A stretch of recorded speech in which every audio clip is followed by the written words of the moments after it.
Hi, this is Adrienne Oliver with Remax Universal coming to you today to talk to you about buyer's walkthrough. I'm going to share some tips for doing a final walkthrough before closing on a home.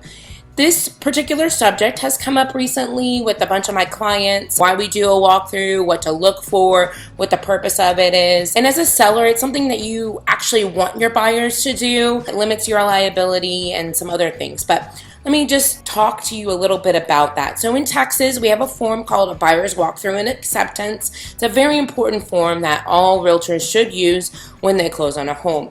So final walkthroughs, first of all, are not home inspections.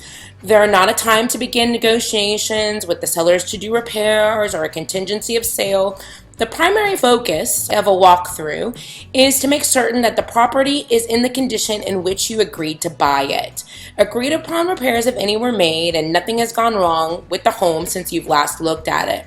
A final walkthrough is performed before settlement of the home buying a transaction. So normally what I do is I do these about 24 to 48 hours in advance. So if I'm closing first thing in the morning, I do it the night before. If I'm closing generally in the afternoon, I'll do it the morning of. So we'll go to the walkthrough and then we'll go to the title company to sign paperwork. Buyers are often pressed for time as the transaction closing date draws near, so they're tempted to pass on this opportunity. Many issues can come up, and it's never a good idea to skip this walkthrough. So vacant home issues is one of the things I want to talk about. Sellers often move out of their homes before closing, and it's even more imperative that buyers conduct a final walkthrough in situations in which the seller has already vacated the property. Some problems that tend to arise are plugged shower drains, water running, small drip in a flooded bathroom, those type of things. Disconnecting refrigerator that's connected to a water line can cause floods. So actually that happened to me today. I had a seller that moved out and the ice chest or the ice machine defrosted right all onto the floor. And so I'm going today to wipe up tile. Full service realtor right here. So a final walkthrough gone wrong. So if you're purchasing the home of somebody who has gone, to a different state and they didn't require anything for the inspections, you can turn on all the lights, run the water, make sure the stove works when you conduct the final walkthrough.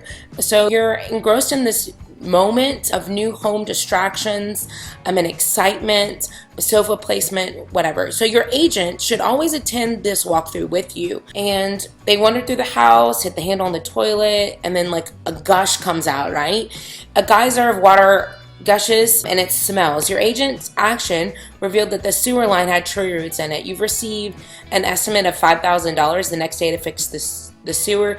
Your agent should be able to withhold that money from the seller's proceeds. So those are some things. What to check during a buyer's walkthrough. So turn on and off every light fixture. Run water and check for leaks under sinks. Check all appliances. Check garage door opener. Open and close all doors. Flush toilets, inspect ceilings, walls, and floors, run the garbage disposal and exhaust fans, test heating and air conditioning, open and close windows, and make sure that all debris is moved from the home. So that is just a couple tips about a buyer's walkthrough. When the home is occupied, the sellers don't move out until the day of the transaction or a few days after closing. The buyer's walkthrough actually has to be modified a little bit, right? So the seller knows that all the quirks of the home and should be able to answer the questions that you might have.